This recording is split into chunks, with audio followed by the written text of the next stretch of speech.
Hello everyone, I am Atrey. Welcome back to my channel everyday echoes Atre.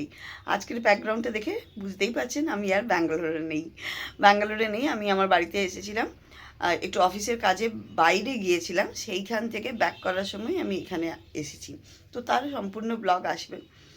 তো আপনাদেরকে যেটা বলতে চাইছিলাম, প্রেম দিবস গেল কিছুদিন আগে, চেয়েছিলাম সেই দিনকেই এই গল্পগুলো শেয়ার করবো আপনাদের সাথে, কিন্তু সেটা হয়ে ওঠেনি।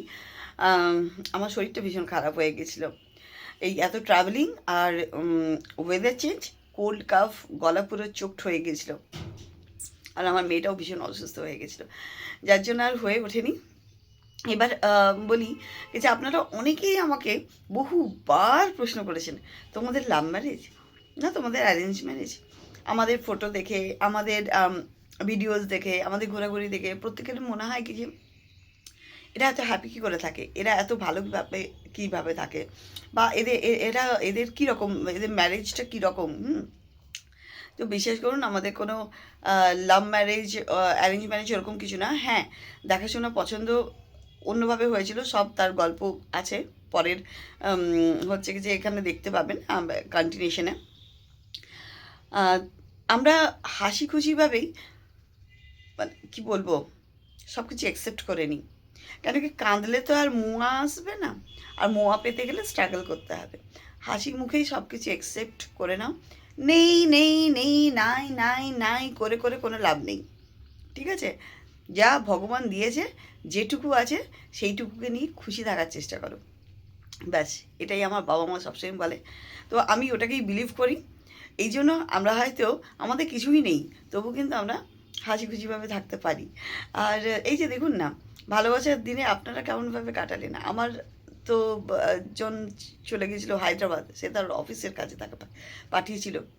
সে আরেক সিটিতে ঘুরছে, আমি আরেক সিটিতে ট্রাভেল করছি, এই রকম। যাই হোক, কিন্তু আমি একটা দারুণ সারপ্রাইজও পেয়েছি। তো এগুলো সব ধীরে ধীরে নিয়ে আসবো আপনাদের সামনে, আপনারা দেখবেন। চলুন আজকে আমাদেরকে নিয়ে যে কোয়েরিজগুলো ছিল, তার একটা ছোট্ট করে ব্লগ বানিয়েছিলাম, সেটা আপনাদের সাথে শেয়ার করছি।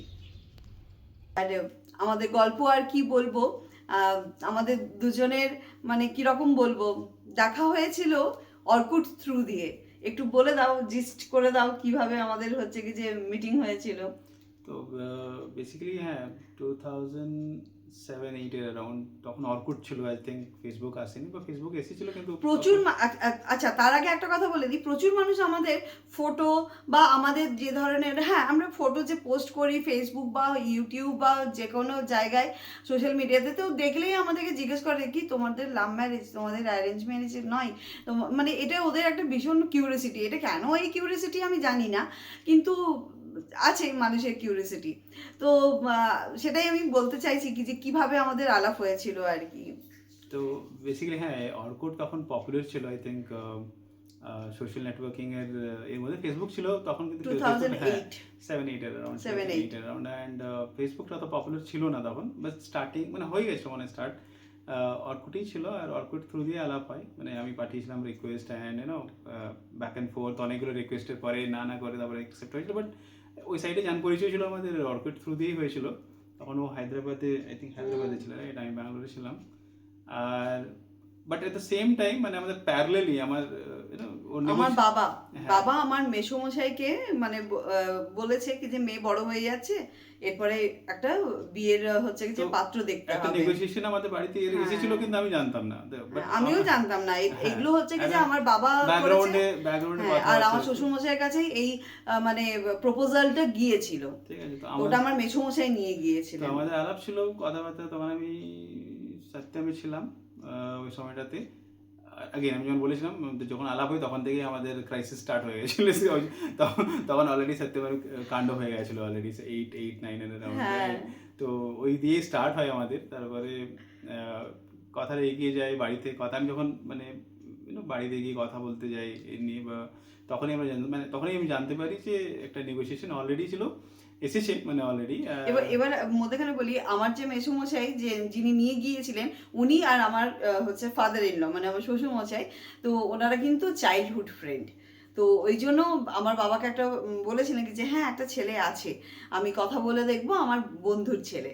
তো সেই ছেলে যে এই ছেলে সেটা আমি কিন্তু জানতাম না, ইভেন ও জানতো না। ও যখন হচ্ছে কি যে 2008-এর ফেব্রুয়ারি, 2009-এর ফেব্রুয়ারিতে বাড়ি গিয়েছে জামশেদপুরে, তো সেইখানে জানতে পারে কি যে ওর একটা এরকম এসেছে নেগোসিয়েশন। তো আই থিঙ্ক ওর ওই ওই কথা আমার থেকে ফটো গিয়েছিল। হ্যাঁ, তো আমাদের বেসিক্যালি নেগোসিয়েশনটা তারপর নেক্সট স্টেজটা হলো কি না ইজি, মানে আরো ইজি হয়ে গেছিল, যেহেতু অলরেডি কথাবার্তা হয়ে গেছিলো অলরেডি প্যারেন্টসের মধ্যে বা নেগোসিয়েশন গেছিলো, তো ইট ওয়াজ লাইক ইজি হয়েছে কথাবার্তা নিয়ে যাওয়ার জন্য। তো তারপরে আমাদের নেগোসিয়েশন কথাবার্তা হয়, আমি একটু বাইরে ছিলাম, ওখান থেকে ফিরে আসি, প্রজেক্টের কাজে বাইরে ছিলাম, ব্যাক করে আসার পরেই আমাদের 2010-এ আই থিঙ্ক নভেম্বরে বিয়ে হয়। কথা হয়ে গেছিল ফেব্রুয়ারি মাসে, 2010-এর ফেব্রুয়ারিতে, আর বিয়েটা হয়েছিল 2010-এর 23rd নভেম্বরে। তারপরে ততক্ষণে আমি হায়দ্রাবাদ ছেড়ে দিয়ে আমি ব্যাঙ্গালোরে জব স্টার্ট করে দিয়েছি দিয়েছি অলরেডি। মানে স্টার্ট করেছিলাম এইভাবে করে, মানে তখনের ব্যাঙ্গালোর আর এখনের ব্যাঙ্গালোর আই থিঙ্ক অনেক চেঞ্জ দেখলাম, অনেক চেঞ্জ দেখেছি আমরা। 15 years আর ইনফ্যাক্ট মোর 5, আমি তো 20 years ধরে দেখছি ব্যাঙ্গালোর অনেকটাই চেঞ্জ হয়ে গেছে এখানে। বাট ঠিক আছে, কাজের সূত্রে আমরা এখানে আছি যতক্ষণ, মানে দ্যাটস অনলি রিজন। বাট কখনো মনে হয় কি এখানে সেটেল করার মতন জায়গা নয়, ঠিক আছে। আর দিনকে দিন ব্যাঙ্গালোরে আর হচ্ছে কি যে থাকার মতন মানে পরিস্থিতি আর হচ্ছে না।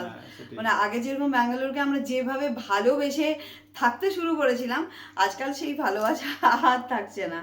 এখন এত হচ্ছে কি যে লোকজন বেড়ে গেছে, আর সেই রকম জিনিসপত্রগুলো ধীরে ধীরে খারাপ হতে শুরু করেছে। ওয়েদারও প্রচুর চেঞ্জ হয়ে গেছে ব্যাঙ্গালোরের, রাস্তাঘাট থেকে শুরু করে জিনিসপত্রের দাম, এ সমস্ত কিছু প্রচুর চেঞ্জ হয়ে যাচ্ছে ধীরে ধীরে। যাই হোক, এখন এটা কর্মসূত্রে এখন আমাদেরকে এখানে থাকতে হয়, সেটা এবার কতদিন থাকা যাবে। আইটিরও অবস্থা খারাপ, নন আইটিরও অবস্থা খারাপ, কদিন এইভাবে চলবে জানি না। তো যাই হোক, এইভাবে চলছে, যতদিন চলছে, আমরা খুব একটা টেনশন এই নিয়ে নিই না, ঠিক আছে, যা হবে দেখা যাবে। সেটাই, হ্যাঁ, মানে চাকরি আছে ব্যাঙ্গালোরে, ইভেন তো চাকরি চলে গেলেও চাকরি পাওয়ার চান্সেস অলওয়েজ থাকে, ঠিক আছে, গ্যাপ হয় টুকটাক হয়, বাট স্টিল হ্যাঁ এবার গ্যাপ হয়, আবার খুব বেশি গ্যাপ হয়ে গেলেও সেটা আবার সামাল দিতে বড্ড কষ্ট। তাহলে শুনলেন তো গল্প। এরপরে কি হয়েছিল, আমার মানে বিয়ের আগেই আর কি আমার শাশুড়ি মাও কিন্তু আমার বাড়িতে এসেছিল, আমাদের বাড়িতে এসে খাওয়া দাওয়া করে ঘুরে গিয়েছেন। তারপরে আমাকে প্রপার দেখতে এসেছিলেন আমার শ্বশুরমশাই, মামা শ্বশুরমশাই, পিসি শ্বশুরমশাই, মানে আমার হাজব্যান্ডের পিসে মশাই, তার একটা পিস্তুতো দাদা, পিস্তুতো ভাই, তো সবাই মিলে এসে হচ্ছে কি যে দেখাশোনা করেছে, গল্প করেছে, কথা হয়েছে, বিয়ের কথা হয়েছে আমার মামা বাড়িতে। পিস্তুতো দাদা বৌদি, শ্বশুর শাশুড়ি সবাই মিলে গিয়ে, জামশেদপুরেই আমার মামা বাড়ি, সেখানে নেগোসিয়েশনে মানে সেখানে গল্প টল্প হয়েছে বিয়ে বাড়ির যে কী হবে, কেমন হবে, সমস্ত কিছু। কিন্তু যখন বিয়ে হয়ে যায়, হয়ে গেল, সব কিছু হয়ে গেল, আজকাল যেরকম বিহেভ করে যেন মনে হচ্ছে কি যে আমি উড়ে এসে জুড়ে বসেছি। মানে মানে কিছু মানুষ আছে যারা মানে এত জালকুকুরি টাইপের আর কি, এত জেলাস, মানে কিছু বলার নেই। তারপরে বিয়ে টিয়ে হয়ে গেল ভীষণ সুন্দরভাবে সব কিছু। তারপরে যে আমি যা চমক পেয়েছি, আমাকে শ্বশুরবাড়ি থেকে যা সারপ্রাইজ পেয়েছি, আসবো সব গল্প একদিন আপনাদের সাথে করবো। এত সুন্দর সারপ্রাইজ, দারুণ চমক ছিল, সব গল্প নিয়ে আসবো আপনাদের সামনে, দেখবেন। তো এই আর কি ব্যাপার। তো এইসব স্ট্রাগল আছে, আর নেই করতে, কিছু কিছু মানুষ আছে নেই এই করতে করতে ব্যাঙ্গালোরের বুকে প্রপার্টি মাস্ত তৈরি করছে, আর এদিকে কান্নাকাটি নেই করে যাচ্ছে। ভয়ঙ্কর, এই খতরনাক, এই সমস্ত লোকজনের থেকে একদম 10 কদম দূরে থাকা খুব ভালো, নিজের জীবনে শান্তিতে থাকবেন। আর আমার হাজব্যান্ডের যখন কোনো জবে প্রবলেম হয়ে যায় বা কিছু হয়ে যায়, তো আমি তো আছি না, আমি ব্যাক সাপোর্ট দিচ্ছি। ওর মতন সাপোর্ট দিতে না পারলেও ডাল ভাত আলু চোখা খাওয়ার মতন সাপোর্ট দিতে পারবো। আর আমি প্রত্যেকটা মেয়েকে বলছি, যত ভালো শ্বশুরবাড়ি হোক, যত যেমনই হোক, যাই হোক না কেন, নিজের পায়ে দাঁড়াও। চাহে তুমি জব করো, চাকরি করো, বা ব্যবসা বাণিজ্য করে একটা সোর্স অফ ইনকাম যে হয় না, সেটাকে হচ্ছে কি যে ধরে রাখো। করতে হবেই, করো।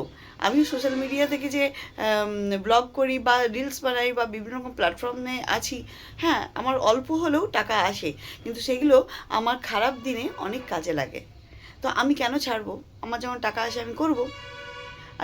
আমি কারোর কথা শুনি ফুনি না, তো পাত্তা ফাত্তা দিই না, ঠিক আছে? তো আমি আমার বললাম না কি যে যেন এখন এমন বিহেভ করে যেন মনে হচ্ছে আমি উড়ে এসে জুড়ে ওদের বাড়িতে বসেছি। তা নয়, আমি আমার বাবার যথেষ্ট দেখে এসেছি। আমার বাবা একজন ডাব্লিউবিসিএস অফিসার ছিলেন, এখন রিটায়ার করে গেছেন, ঠিক আছে? তো ও সব গল্প, বহুত গল্প আছে ভাই, ওসব গল্প মেরে লাভ নেই, ঠিক আছে? তো এটাই আর কি বলার। তো মেয়েরা অবশ্যই হচ্ছে কি যে চাকরি করে একদম পুরো নিজেদের ফ্যামিলিকে শক্ত করে ধরে থাকো। আমার শ্বশুর শাশুড়ি ভীষণ ভালো, কিন্তু ওনাদেরকে মাথা ঘোরাবার লোকও প্রচুর আছে, ওনাদের মনকে বিষাক্ত করার লোকও প্রচুর আছে। আর না, বিয়ের পর থেকে শ্বশুরবাড়িতে পা রাখার পর থেকে ওই যে কি ফ্যামিলি পলিটিক্স কী হয় সেগুলো আমরা কিন্তু বিয়ের আগে জানি না মেয়েরা। বিয়ের পর কিন্তু জানা যায় দারুণভাবে কীভাবে ফ্যামিলি পলিটিক্স করতে হয়, কীভাবে ফ্যামিলিতে বিনা কাজ করে নাম কামাতে হয়। শুধু মানে আমার তো কর্তব্যটা আমি দিয়ে দিলাম, করে দিলাম, হ্যাঁ। তারপরে হচ্ছে কি যে কীভাবে লোককে চুটকিতে ঘোরাতে হয়, গ্রিপে আনতে হয়, দিমাগ টুইস্ট করতে হয়, হ্যাঁ। উঠতে বললে উঠো, বসতে বললে বসো, হ্যাঁ। তারপর প্যারাসিং কীভাবে করতে হয়, এই তুমি আমার জন্য সব কিছু করো কিন্তু তুমি ওর জন্য কিছু করবে না, মানে এইরকম টাইপের এইসব নোংরা মাথা, ঠিক আছে? এই সমস্ত করবার আমার একটুও সময় নেই, আর এই সমস্ত ভাববারও আমার সময় নেই। আমি ভীষণ হ্যাপি আমি যেমন আছি, আর এইভাবেই থাকতে চাই। আমার যেটুকু ভগবান আমাকে দিয়েছে আমি রিয়েলি ভীষণ হ্যাপি। আমি, আমার হাজব্যান্ড, আমার বাচ্চাকে নিয়ে খুব খুশিতে আছি। আর হ্যাঁ, আপস অ্যান্ড ডাউন হয়, তো যখন হয় তো তখন স্ট্রাগল করতে হয়, সেটা সবাইকে স্ট্রাগল করতে হয়, বিনা স্ট্রাগলে কিছু পাওয়া যায় না, অত সোজা নয়, ঠিক আছে? তো এই হচ্ছে ব্যাপার। তো সব কিছুই হচ্ছে সুন্দরভাবে দেখাশোনা করে একটা মেয়েকে তুমি বিয়ে করিয়ে মানে বউ বানিয়ে নিয়ে যাবে, তারপরে তারপরে তাকে চমক দিতে থাকবে। ওই সমস্ত চমকানি আমাকে দিলে হবে না। এবং আজকালকার বাচ্চারা পাত্তাও দেয় না, আমি জানি।